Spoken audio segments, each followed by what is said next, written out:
Hello everyone, well, I'm back again. It's a lovely hot Friday, the day before I go on holiday to Mallorca, but the purpose of this video is a review, and I'm doing a review of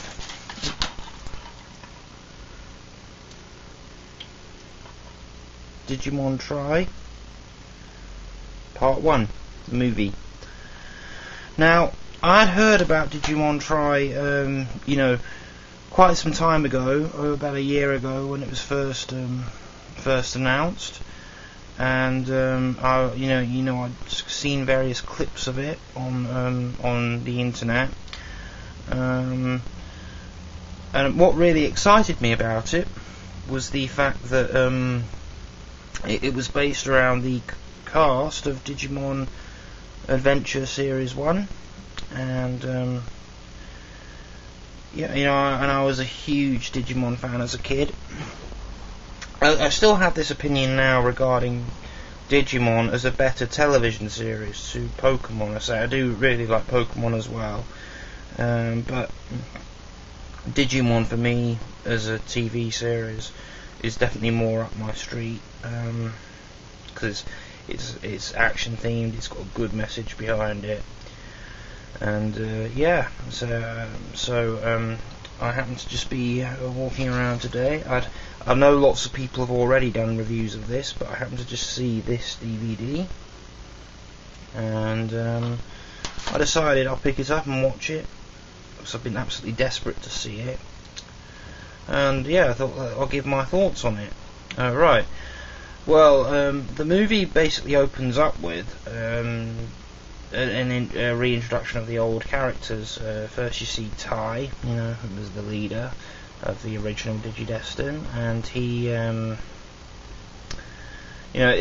like what I do like is it displays his old characteristic, like he's a very cocky, very cocky sort of character, really can be a letdown. Until he realises how serious the situation he and his friends are in actually is, and then he kind of really toughens up, just like he did back in the series, and proved to be a true leader at the end of it all. So Tai is still obsessed with playing soccer or football.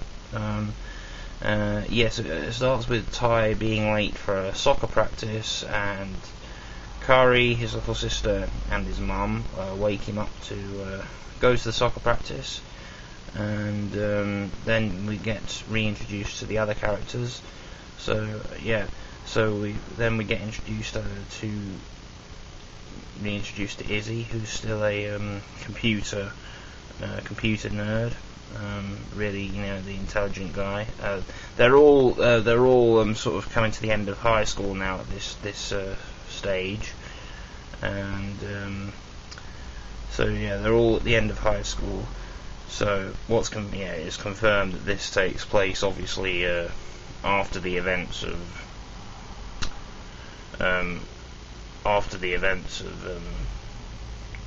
defeating Malon-Myotismon at the end of Digimon Season 2. One thing also does, that tells us that is that TK and Kari have their D3 Digivices, because of course, at the beginning of Digimon Adventure Season 2, TK and Kari, their Digivices took on the form of D3 Digivices, so that Gatomon and Patamon could arm a Digivolve. But anyways, right. Back to the current subject. Right. Yeah. So and then we get reintroduced to Joe. Joe is he's hoping to get into college to study to become a doctor. Of course, we all know that he did end up becoming the Digiworld's first doctor. And he's like his old nervous self. He panics all the time. He's terrified of exams, and he keeps having to retake his entry exam. That was a characteristic that's carried over really well from the original series. Next and then you get reintroduced then to Matt. Matt is now with a new band, not with the band that he was in Digimon Adventure Season 2. And you also get reintroduced to TK, who was Matt's little brother. TK for me was a great character that developed from Season 1 to Season 2. And now he's gone really far from now. He's gone really far now from even where you left him off, supposedly at the point in Season 2. And he's now in a relationship with another girl. And of course there was this sort of thing, this sort of budding, implying there could be a romance between TK and Kari back in the old show, but it implies, when he mentions he wants to take an old friend that's another girl to the Digidestined reunion, of course the girl gets jealous, and so they all meet up, and of course, and also Tai invites Mimi back home from New York City.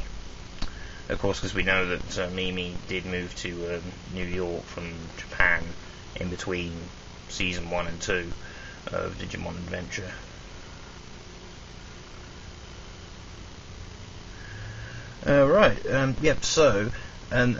So just as we've been introduced to the new character, to the old characters, and then there are reports of electrical surges happening throughout the city of Odaiba, which of course is the home city of the original characters. And of course, remember if back in the first Digimon movie when it's explaining how it explained how how the people that became the first Digidestined saw the fight between Greymon and Parrotmon, first told in flashback in the TV series, but then actually told from a linear perspective in the movie. But then, so basically there's reports of the electrical surges happening all over again, and it's reported on the news that they remember the Digimon coming from the digital world previously, because it's happened twice. It happened obviously during the Myotismon arc in Season 1, and then in the final act of Season 2,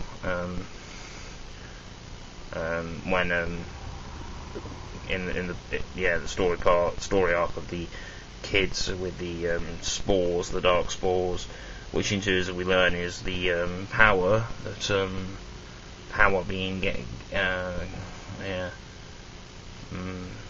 power source to bring Myotismon back to life, so he could be reborn as Myotismon.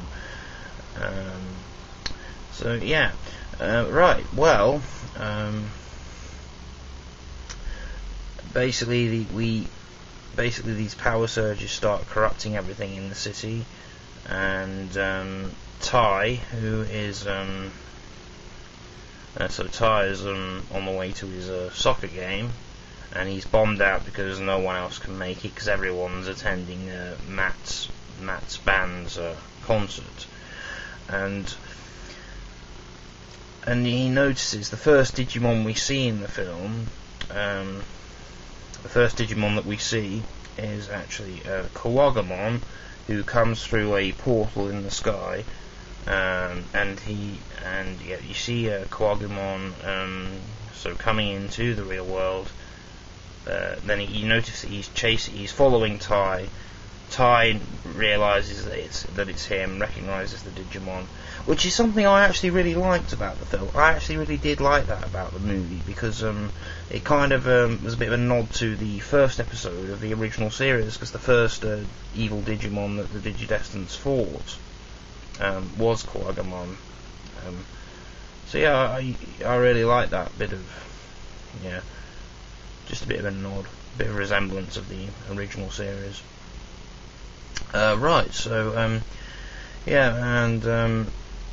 So what then happens is Kawagamon basically gives Tai a load of grief, including crushing his bicycle. And then, of course, Tai of course wishes there was something he could do, and then coincidentally Agumon just turns up through the portal, and then they're reunited, and then Agumon and Quagamon get on with the first big battle. Agumon digivolves into Greymon. I say what I do like is this new the new Digivolution sort of transformation sequence. The Digivolution sequence is really good. It looks really updated, kind of, very, very similar to how it looks now in the new Digimon video games. So I do love the games as well, the PS4 Digimon games, and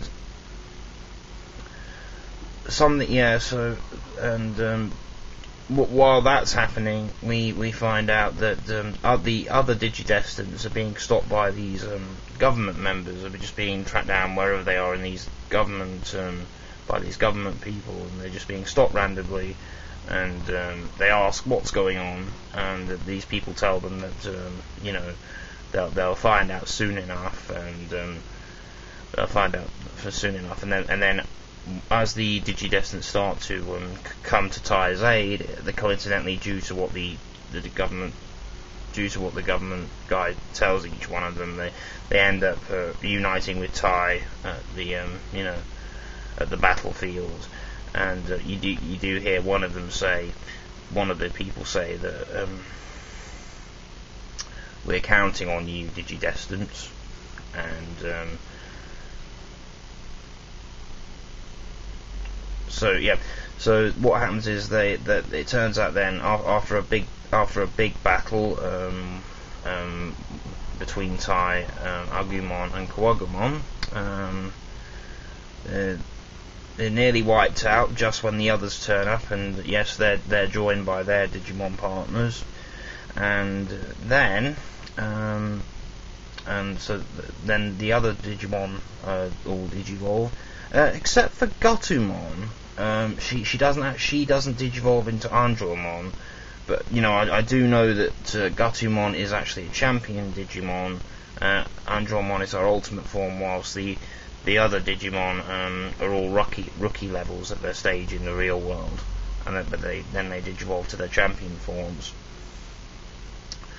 So yeah, and then we find out that two more Quagumon suddenly come through the gate, which really complicates things even more, and because the interference with all the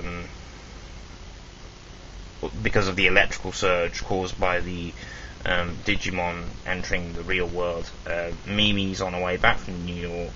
Of course, Palamon's moaning because Mimi isn't there waiting to grease her. But it turns out Mimi's at the airport, but she's no way to get to the battle location because all public transportation is shut down due to the interferences. And then so then yeah, they all start fighting, and they all team up to stop Quagumon together. They all so the Digimon all digivolve. But then and then what happens is two other Quagumon come through from the digital world, and they eventually manage to stop them. So they do defeat the Quagumon. Mimi then in the airport is approached by another government member, and she takes, and this woman just takes her directly, kind of hijacks her and takes her directly to where the others are. She's reunited with Palamon,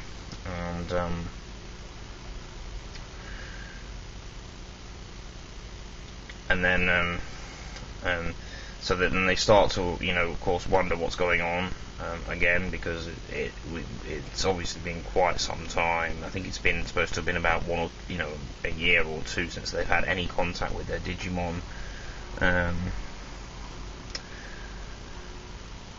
So yeah, of course they wonder what's causing the Digimon to come back to the real world. So being as usual, they would turn to Izzy to to use his knowledge to figure out things, but then they are approached by the government members, whoever they are, and told that and they're told that actually these people have been contacted by Genai, who was the digital being that assisted the Digidestineds in season 1 and 2. But the thing is, even though they pronounced it as Genai back in the original series, they actually say Genai in this one, in this new film. So I don't really know what's going on there, but it doesn't really matter. And so I really do like the continuity, how it's maintained the continuity.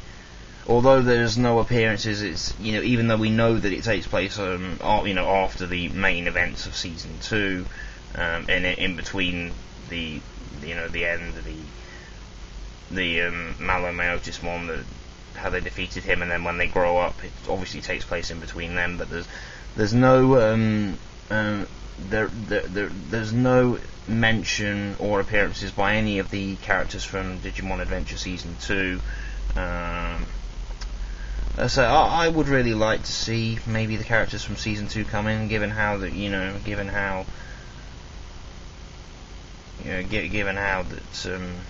know how Season 2 of Adventure linked to Season 1.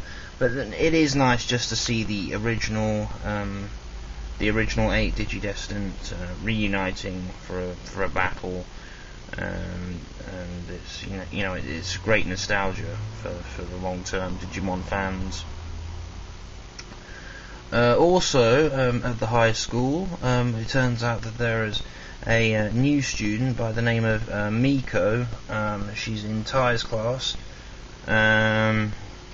Or by her introduction, by sort of her presence, you can tell that she's obviously a key part of the story.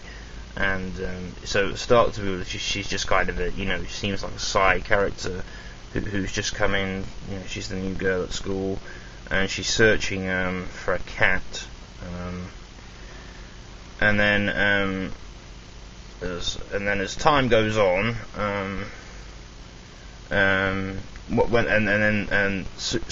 because soon after the scene of when she's introduced, we get introduced to one of the first main villain. I think his name is Alphamon. I've literally just watched the movie, so I think I remember that. Who comes through the digital world, and